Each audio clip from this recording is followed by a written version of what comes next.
And it's attempted to do the same thing here in the United States, Shep. Catherine, thanks so much. Jake Walis Simons is with us here now in Brussels. He's the associate global editor for thedailymail.com, which has been out in front on this story in large part from the beginning. I'm curious, first of all, the breaking news is that the bomb maker is dead. This man had been wanted since Paris and before, and he's believed to have been making the bombs for Al-Qaeda, for this terror group from the very beginning.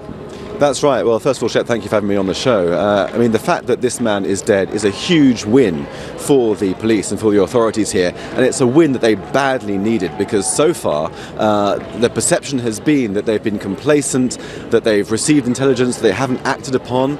We heard that the security services passed a list of suspects to the police, including the names of a lot of these bombers, and no action was taken. They didn't manage to stop them from carrying out this attack.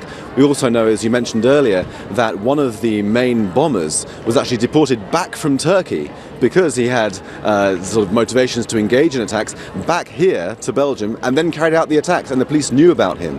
So this win is something they badly need to gain credibility in the eyes of the public and reassure people that actually they're up to the job.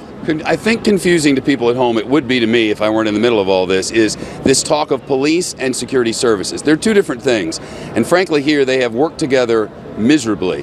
The police patrol in the Molenbeek neighborhood. There are 6 separate police districts across the area. There used to be like 80, and they still don't work well together. And the National Security Services haven't worked well with them. So when the National Security Services pass along information about these guys are bad and they're going to do something, the locals and the nationals don't cooperate. That's right, and sometimes, fascinatingly, it goes the other way as well. So, for instance, I spoke to some local police who said that they were having trouble getting backed up by the judiciary. When they arrested people on the street, people who were suspected of all sorts of crimes, the judiciary didn't bring charges against them and actually released them back into the community, and they were mocking the police afterwards. And this kind of feeds into this sense that the local communities here in Molenbeek, in Schaerbeek, the places where these terrorists have come from, have a great level of animosity towards the police. They hate the police. They don't cooperate with the police, and even if they don't sympathise with the jihadi terrorists, there's a sense that they perhaps wouldn't report them even if they knew what they were up to. So this is a real homegrown crime from people who've grown up and lived in Belgium all of their lives, and they've turned into these monsters that in some senses have been protected by the local community, and the police could do nothing about it. Yeah, it's not a borders issue. These people have been here, lived together for decades. These neighborhoods have been the same all this time. It's a matter of the way they patrol those neighborhoods and the way those neighborhoods are run sort of internally. The authorities now tell us that they believe there may still be terror suspects out there. We know the brothers who carried out the bombings at the 2 different locations are dead. We know the bomb maker is dead.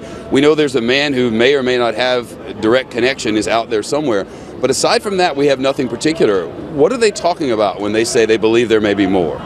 Well, the fascinating thing when you walk around the neighbourhood of Molenbeek, where these terrorists have come from, is how closely together they live. There's one sort of U-shaped bit of road where Abdelhamid Abaoud lives, the brains behind the Paris attacks, where the 2 brothers lived, also were involved in the Paris attacks, and also, interestingly, the attacker who was on the Eurostar, who was tackled by the 2 American servicemen, lives right there as well. They all knew each other and worked together. This is a close-knit group of school friends, of childhood friends, who have carried out this attack, and police suspect that their friends and associates spreading wider into the community might also be involved. But like I said, the community is not cooperating with the police. That's a sense that we're getting, and so the investigation is very, very difficult for them. It's going to make things even harder as we go. Thanks so much for the context. It's hard to imagine this city within a city, really 2 separate communities, different languages spoken, different police involved, different radicalization that happened within their own community, and not over a period of days or months,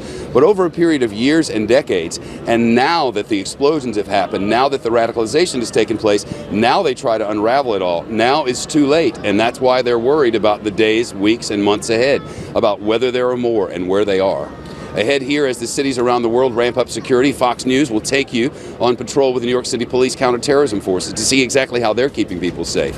That's coming up as we report live from Brussels, from the National Stock Exchange, which is closed for 3 days of mourning, where young people from across this land have come together to speak out against hate, to speak out against radicalization, and to remember their loved ones lost. We're going to prove once and for all that God is dead. I am not going to be afraid to say the name Jesus. If we're going to insist that a Christian's right to believe is subordinate to all other rights, then it's not a right. Rated PG. At the Joseph A. Bank stock-up sale, buy one, get two free on all suits and sport coats. Plus, buy one, get one free on all dress shirts, ties, sport shirts, pants, and more. Only at Joseph A. Bank. Can a toothpaste do everything well? This clean was like, pow. It added this other level of clean to it. It just kind of like wiped everything clean. 6 times cleaning. My teeth are glowing. They are so white. 6 times whitening. I actually really like the 2 steps. Step 1 cleans, step 2